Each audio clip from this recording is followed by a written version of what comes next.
उसमें सौरमंडल में ग्रह नक्षत्र जितने भी हैं उसमें सूर्य उसमें सौरमंडल का मुखिया होता है और 8 ग्रह होते हैं जो सूर्य की परिक्रमा अंडाकार स्थिति में करते रहते हैं।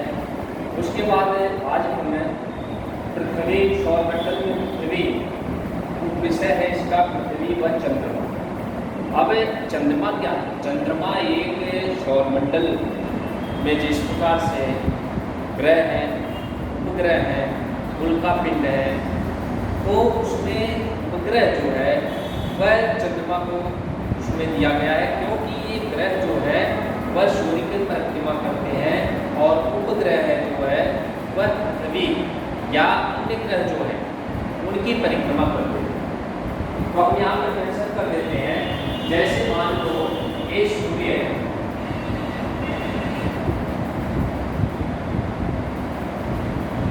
सूर्य मैंने बताया था कि तिथि के हिसाब से सूर्य है, सूर्य की परिक्रमा बहुत सारे ग्रह कर रहे हैं, 8 ग्रह कर रहे हैं सूर्य की परिक्रमा, और उसमें उपग्रह भी सूर्य की परिक्रमा करते हैं, लेकिन उसके साथ साथ में कुछ अन्य ग्रहों की भी परिक्रमा करते रहते हैं। जैसे सूर्य की परिक्रमा, जैसे यहाँ पर बुध है, मैंने पहले भी बताया था बुध सूर्य के सबसे नजदीक है। बुध ग्रह जो है वह सबसे नजदीक का ग्रह है, यह सूर्य की परिक्रमा करता है। शुक्र है, शुक्र ये भी सूर्य की परिक्रमा कर रहा है अंडाकार स्थिति में। एक पृथ्वी है, यह भी सूर्य की परिक्रमा अंडाकार स्थिति में कर रही है।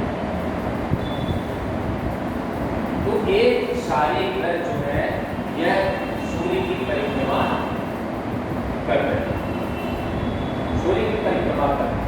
अब इसी ग्रह जैसे सूर्य की परिक्रमाएं करते जाते हैं, वैसे ही सूर्य की परिक्रमा के साथ साथ में ग्रह की परिक्रमा उपग्रह भी करते रहते हैं। जैसे उपग्रह मान लो यहाँ पर पृथ्वी है और पृथ्वी की परिक्रमा हमारा चंद्रमा करता है। अब यहाँ पर हम देखेंगे कि एक उपग्रह है चंद्रमा। चंद्रमा जो है वह पृथ्वी की परिक्रमा करता रहता है, साथ में सूर्य की भी परिक्रमा करता है। यहाँ ये है चंद्रमा।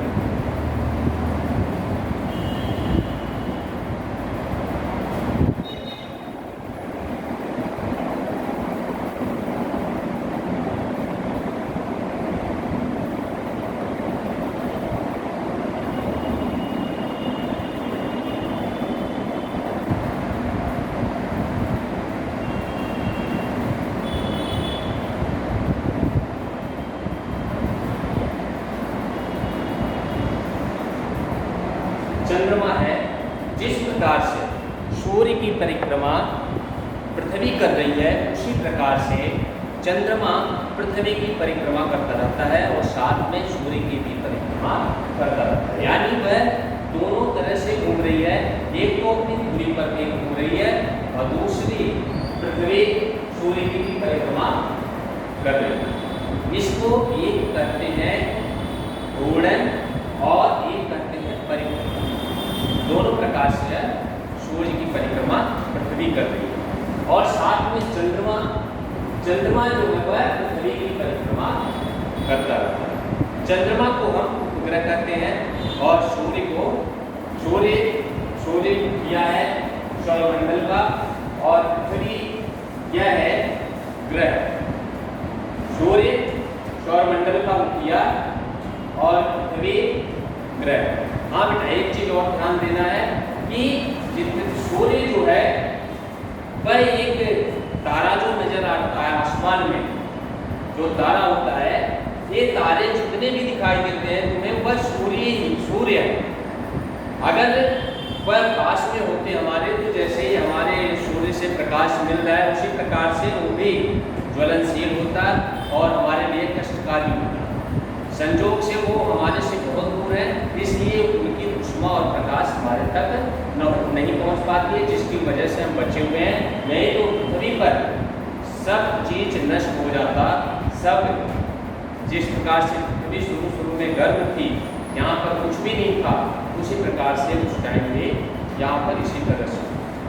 लेकिन संजोग है कि वह हमारे से बहुत दूर है, सिर्फ एक तारा जो है वह हमारे करीब में है, जिससे हमको ऊष्मा और प्रकाश मिल रहा है। इस वजह से सभी चीज़ें बची हुई, नहीं तो सब जल करके राख। तो पृथ्वी के बारे में आज हम पढ़ेंगे, उसके बाद हम पढ़ेंगे चंद्रमा के बारे में। पृथ्वी सूर्य से दूरी के हिसाब से तीसरा ग्रह। मैंने यहाँ पर सूर्य से दूरी के हिसाब से बना दिया है। पहला बुध है, फिर शुक्र है, फिर पृथ्वी है। इस पृथ्वी के बारे में हम पढ़ेंगे, क्योंकि पृथ्वी पर हमारा जीवन यापन हो रहा है, पृथ्वी पर हम रह रहे हैं और पृथ्वी ही एकमात्र ऐसा ग्रह है जिस पर जीवन यापन संभव है। हवा, पानी सब चीज मौजूद है और अन्य सारे ग्रहों पर ये सारी चीजें नहीं है। तो सूर्य के दूरी के हिसाब से पृथ्वी जो है तीसरा ग्रह है। पहले नंबर पर बुध है, दूसरे नंबर पर शुक्र है और तीसरे नंबर पर पृथ्वी। आकार में पांचवा सबसे बड़ा ग्रह है, यानी हमारे पास 8 ग्रह हैं, बुध, शुक्र, पृथ्वी, मंगल, बृहस्पति, शनि, यूरेनस और नेपच्यून। उसमें से पांचवा सबसे बड़ा ग्रह है।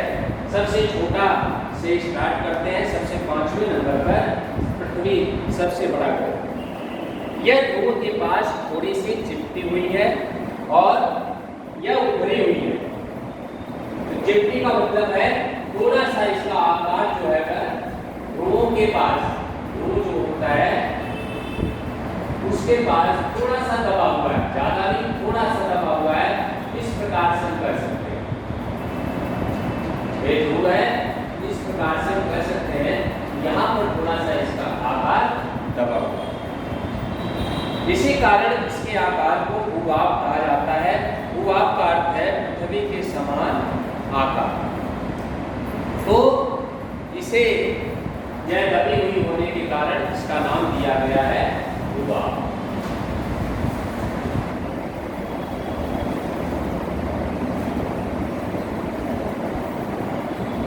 अंतरिक्ष से देखने पर पृथ्वी नीले रंग का दिखाई देता है, क्योंकि इसका 2/3 यानी 3 में से 2 हिस्सा, 2/3 का मतलब होता है 2/3। 3 हिस्से में से 2 हिस्सा इसका पानी से आच्छादित है, ढका हुआ है। जल ही जल है 2 हिस्से पे, और एक भाग पे हम सब रह भी रहे हैं, उसमें जंगल है और पहाड़ है, पर्वत है, ये सारी चीजें हैं एक हिस्से में, और बाकी 2 हिस्से में सिर्फ पानी ही पानी है, जिसकी वजह से समंदर सबसे ज्यादा है। और इस वजह से अंतरिक्ष से देखने पर इसको यहाँ पर नीला नीला दिखाई देता है, क्योंकि समंदर का पानी नीलेपन में रहता है, या नमकीन की वजह से, खारापन की वजह से या नीला दिखाई देता है। इसलिए इसको नीला ग्रह भी कहा जाता है। इसको उपमा दी गई है पृथ्वी को नीला ग्रह, इसकी उपमा नीले ग्रह से की गई।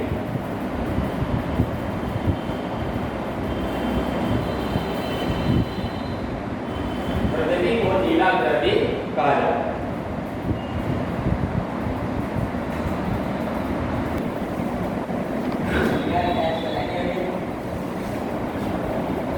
अब हम चंद्रमा के बारे में पढ़ेंगे।